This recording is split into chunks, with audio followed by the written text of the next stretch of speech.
Hello! കുറച്ച് പേര് എന്നോട് ചോദിച്ചിട്ടുണ്ടായിരുന്നു, എങ്ങനെയാണ് പ്ലീറ്റ്സ് റെഡിയാക്കി എടുക്കുന്നതെന്ന്. അതിനുള്ള ഉത്തരാണിത്.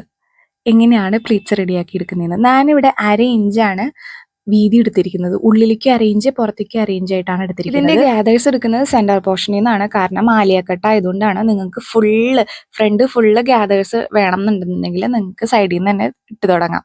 ഓരോ ഗ്യാദേഴ്സ് നമ്മൾ ചെയ്ത് കൊടുക്കുമ്പോഴും അത് അയൺ ചെയ്ത് കൊടുക്കണം. അയൺ ചെയ്ത് കൊടുക്കേണ്ടത് എങ്ങനെയാണ്? നന്നായി സ്പ്രേ ചെയ്തിട്ട് അയൺ ചെയ്ത് കൊടുക്കണം. കണ്ടോ? അതുപോലെ സ്പ്രേ ചെയ്ത് അയൺ ചെയ്ത് കൊടുത്തിട്ടുണ്ടെങ്കിൽ അനങ്ങില്ല. പിന്നെ അത് അവിടെ നിന്ന് അങ്ങോട്ട് ഇങ്ങോട്ട് മാറില്ല. പിന്നെ ചെയ്തപ്പോൾ കണ്ട, ഞാൻ പിന്നൊക്കെ നടുക്കൂത്തിയതൊക്കെ കംപ്ലീറ്റ് മാറ്റിയിട്ടുണ്ടായിരുന്നു. കാര്യം പിന്നെ ഊതേണ്ട ആവശ്യമില്ല. നന്നായിട്ട് അയൺ ചെയ്തിട്ടുണ്ട്. അത് അങ്ങനെ ഇങ്ങനെ മാറത്തില്ല. എങ്ങനെയുണ്ട് ഇതിന്റെ ഫൈനൽ ലുക്ക്? ഇനി ബുട്ടിക്കിലൊന്നും പോകേണ്ട ആവശ്യമില്ല. നമുക്ക് തന്നെ ഇത് ചെയ്തെടുക്കാം. ഭയങ്കര ബ്യൂട്ടിഫുൾ ആയിട്ടുള്ള ഒരു ആലിയ കട്ട് കുർത്തി പ്ലീറ്റഡ്. ഇത് വേണമെന്നുണ്ടെങ്കിൽ നമുക്ക് ഫ്രണ്ടിൽ ഫുള്ള് കൊടുക്കാം. അതൊക്കെ നമ്മുടെ ചോയ്സാണ് കേട്ടോ. ഇത്തിരി ടൈം എടുക്കുന്നുള്ളൂ, പക്ഷേ അടിപൊളിയായിട്ടുള്ള ഒരു ഡ്രസ്സ് നമുക്ക് സ്റ്റിച്ച് ചെയ്തെടുക്കാൻ പറ്റും.